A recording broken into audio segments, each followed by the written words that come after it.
John 21.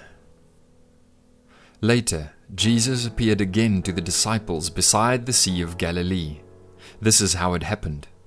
Several of the disciples were there: Simon Peter, Thomas, nicknamed the Twin, Nathanael from Cana in Galilee, the sons of Zebedee, and 2 other disciples. Simon Peter said, "I'm going fishing." "We'll come too," they all said.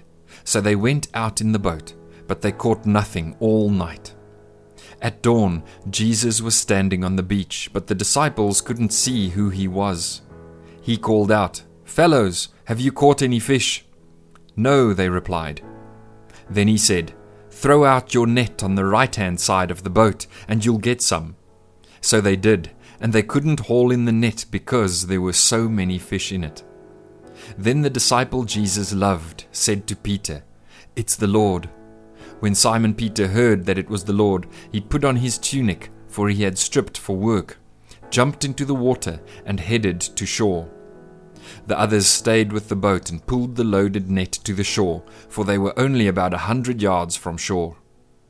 When they got there, they found breakfast waiting for them: fish cooking over a charcoal fire and some bread. "Bring some of the fish you've just caught," Jesus said. So Simon Peter went aboard and dragged the net to the shore.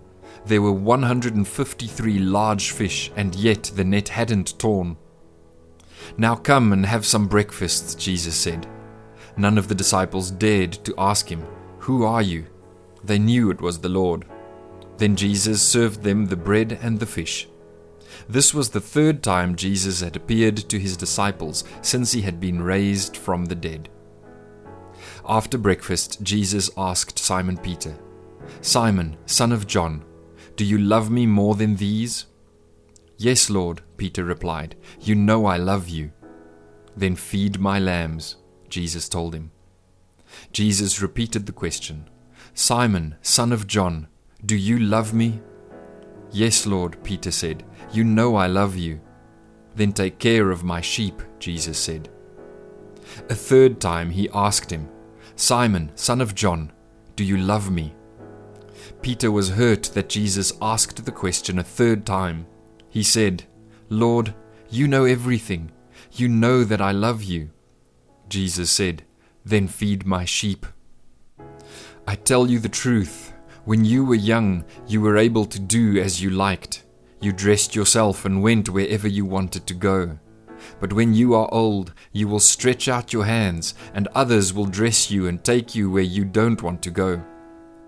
Jesus said this to let him know by what kind of death he would glorify God. Then Jesus told him, "Follow me." Peter turned around and saw behind them the disciple Jesus loved, the one who had leaned over to Jesus during supper and asked, "Lord, who will betray you?" Peter asked Jesus, "What about him, Lord?" Jesus replied, "If I want him to remain alive until I return, what is that to you? As for you, follow me." So the rumor spread among the community of believers that this disciple wouldn't die. But that isn't what Jesus said at all. He only said, "If I want him to remain alive until I return, what is that to you?"